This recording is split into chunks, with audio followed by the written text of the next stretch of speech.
In this video, we will talk about the chain rule with the natural log and exponents. But before we get started, let's understand few of the important derivatives. So I have listed 6 of them, but derivative of ex, derivative of a to the power of x, where a is constant, derivative of ln of x, derivative of ln of absolute value of x, and then for the log. But apart from these, I thought let me discuss a few important properties which would be really helpful to solve these type of worksheets. So e to the power of ln of x will give you x because they are inverse of each other, right? They cancel out each other. Ln of x to the power of a, you can drop a, you will get a to the a times ln of x. And if it is the dividing, then I can separate them by a subtraction sign.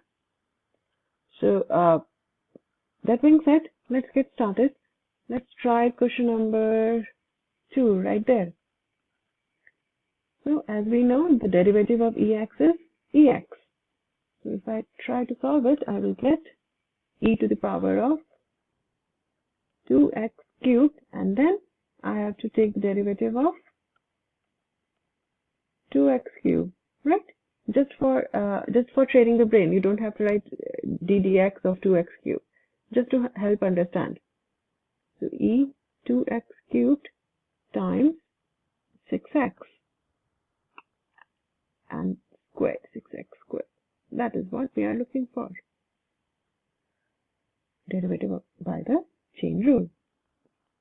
Let's try question number 3 now. Now we have 2 ln's. So I will put the second ln in the bracket so that I can take the derivative separately.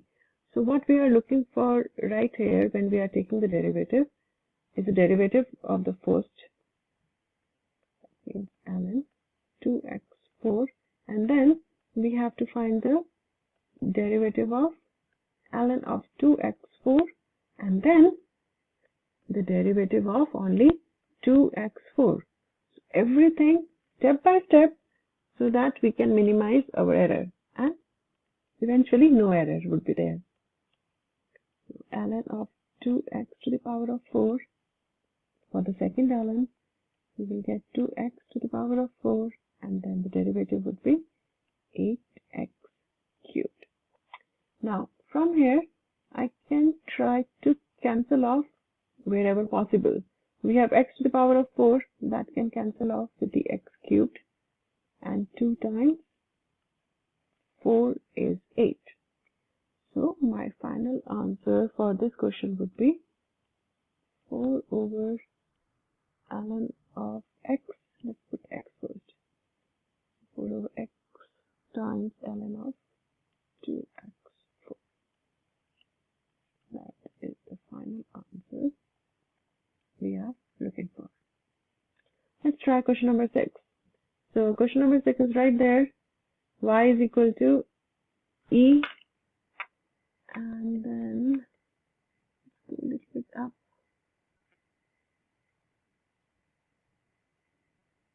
Right here we have e to the power of e. Here we go. Now we can see properly. E to the power of e to the power of 3x squared. So step by step, derivative would be, I know the derivative of ex is nothing but ex. We are starting with that. E to the power of 3x squared. Now I need to find the derivative of e 3x squared and then the derivative of 3x squared, isn't it? Step by step. So you can get e to the power of 3x squared, then e to the power of 3x squared, and finally 6x. Now we have e and e common there and they are multiplied. When they are multiplied there, I can just add their exponents. So if I add their exponents, my final answer, it will be e, let's write 6x first.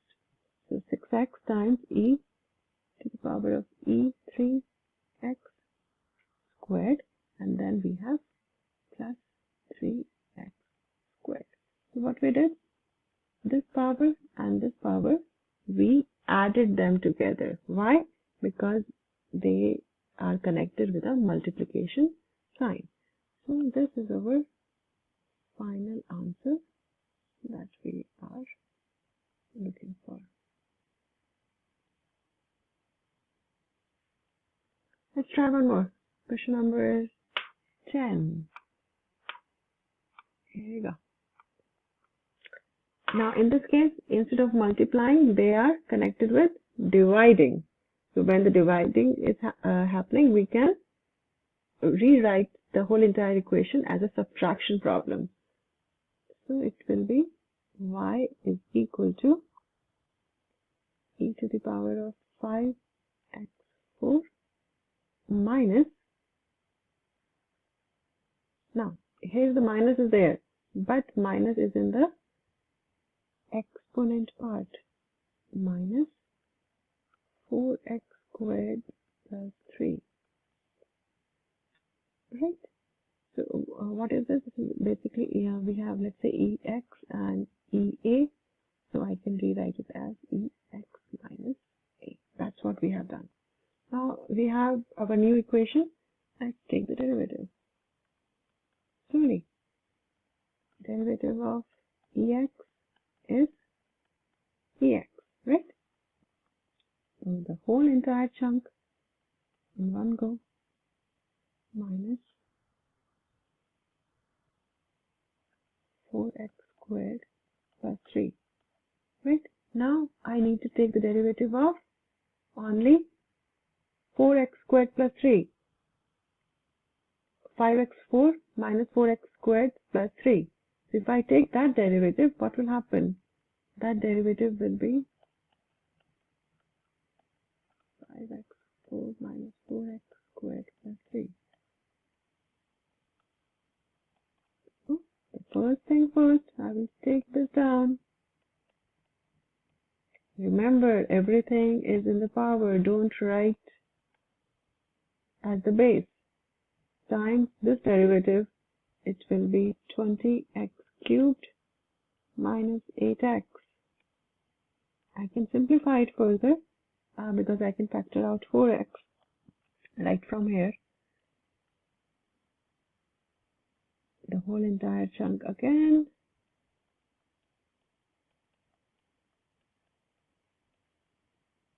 Times 4x can be factored out. I have 5x squared minus 2.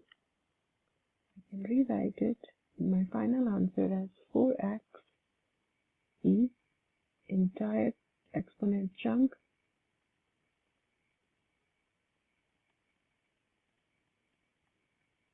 and everything times 5x squared minus 2. That is our final derivative answer. So in these type of problems, go slow. Right, train your brain what derivative you have to find out. If you try to do calculation, everything in your head, chances of error will increase. Sometimes it is important to write down on a piece of paper. This is my perspective, and I hope it made sense. Bye for now.